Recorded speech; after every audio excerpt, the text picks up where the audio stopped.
When you hear the word sustainability, what's the first thing that pops into your head? Solar panels, maybe? Electric cars? Or maybe it just sounds like a buzzword every company has on its website now. Well, we're going to dig into that. Because what if I told you that this idea is older than pretty much everything you think of as modern? Older than countries? Older than factories? Older than electricity itself? So let's just ask the question straight up. Is this whole sustainability thing really just a modern trend? Something that came about in the 21st century? The answer? Well, it might actually surprise you. Not even close. The truth is, sustainability is humanity's oldest story. It's this long, epic tale about our relationship with the planet we live on. It's a story about survival, yeah, but also about huge mistakes. And now, about trying to rediscover a balance we once knew we absolutely couldn't live without. So let's rewind the clock. Let's start our story way, way back, long before anyone ever uttered the word sustainability. We're talking about a time when living in balance with nature wasn't some nice idea, it was a matter of life and death. I mean, think about ancient civilizations, right? Places like the Indus Valley or Mesopotamia. They thrived because they had this deep, fundamental understanding of nature's limits. They rotated their crops to keep the soil from dying. They collected rainwater to get through the dry seasons. They managed forests as a community. This wasn't some green initiative. This was pure survival instinct. And history is littered with some pretty stark warnings for what happens when that instinct gets ignored.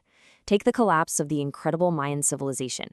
We now have strong evidence linking it to an environmental catastrophe. Specifically, they cut down too many trees, which led to a devastating drought.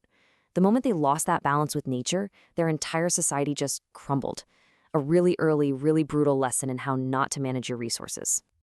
And now we get to the big plot twist in our story, the Industrial Revolution. This is the moment where humanity unlocked this incredible new power and prosperity, but in doing so, we kind of started to forget the planet was even there. And you can see this shift so clearly in what we started to value. What was once all about balance and long-term survival for the community suddenly became a frantic race for growth, for profit, and for speed above all else. Coal smoke started choking the skies, rivers turned toxic, and that deep connection to the natural world just got severed. And look, the consequences weren't just some abstract environmental problem. They were deadly. The Great Smog of 1952 in London, it was a direct result of all this unchecked industrial pollution and coal burning, and it killed an estimated 12,000 people. This wasn't a distant threat anymore. It was literally in the air people were trying to breathe. So, this brings us to the next chapter. We're in the mid-20th century, and humanity's conscience is finally starting to wake up. People are looking around, seeing the immense damage, and starting to search for a better way forward. A huge pivotal moment was in 1962 with the publication of Rachel Carson's book, Silent Spring. Her incredibly powerful expose on the hidden dangers of pesticides like DDT, it just shocked the world. It basically ignited the modern environmental movement as we know it.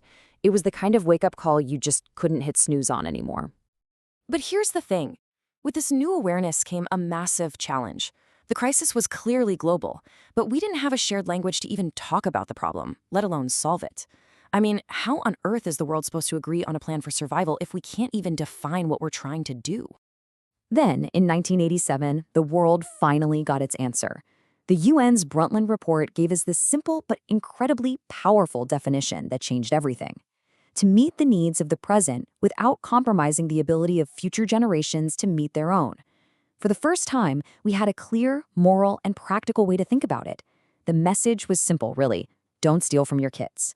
And that became the foundation for everything that followed. Okay, so with the definition in hand, the world could finally move into a new phase, trying to turn this powerful idea into actual concrete action. It was time to start writing the modern rulebook for survival. And once we had that definition, you can really see the pace of action start to pick up. This timeline kind of shows how that rulebook came together. It really kicked off in '92 at the Rio Earth Summit, which was groundbreaking because it made it official. You can't separate the environment from the economy and society. They're all linked. Then, 5 years later, you get the Kyoto Protocol, which took the next big step, setting the first ever legally binding targets to cut emissions. The new millennium brought a focus on human development with the SDGs, which later evolved into the even bigger, more ambitious Sustainable Development Goals in 2015. And these 17 Sustainable Development Goals, or SDGs, they were a total game changer. All of a sudden, the entire world had a shared to-do list, a really comprehensive roadmap for everything from climate action and clean water to ending poverty and fighting for gender equality. It gave both governments and corporations a clear set of targets to aim for. And in that same huge year, 2015, we got the Paris Agreement. This was, and still is, the single biggest global climate commitment in history. We had nearly every nation on Earth agreeing to work together to limit global warming to 1.5 degrees Celsius. Sustainability wasn't some fringe idea anymore. It was now at the absolute center of global policy.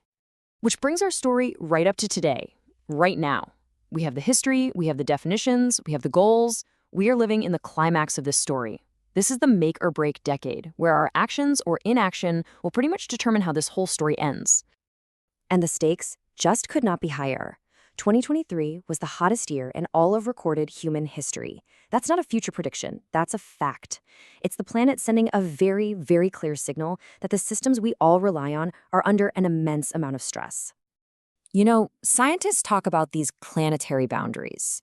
Think of them as the safe operating limits for humanity on Earth. And as you can see here, we've already blown past several of these critical tipping points, including for climate change and biodiversity loss. We are actively pushing our planet systems into the danger zone. And so the challenges we face today are more complicated than ever. We're fighting these very real physical battles against more floods, more droughts, and more wildfires.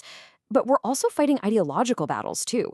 From companies greenwashing their images to these intense political fights over ESG investing, all while we're in this desperate race to invent the technology that might just save us. So, after this journey through thousands of years, where does the story leave us? Right here, with the understanding that sustainability was never, ever just a trend. It's humanity's oldest idea, born from that basic, ancient instinct to survive. And as we face down the challenges of this decisive decade, it's also become our last chance.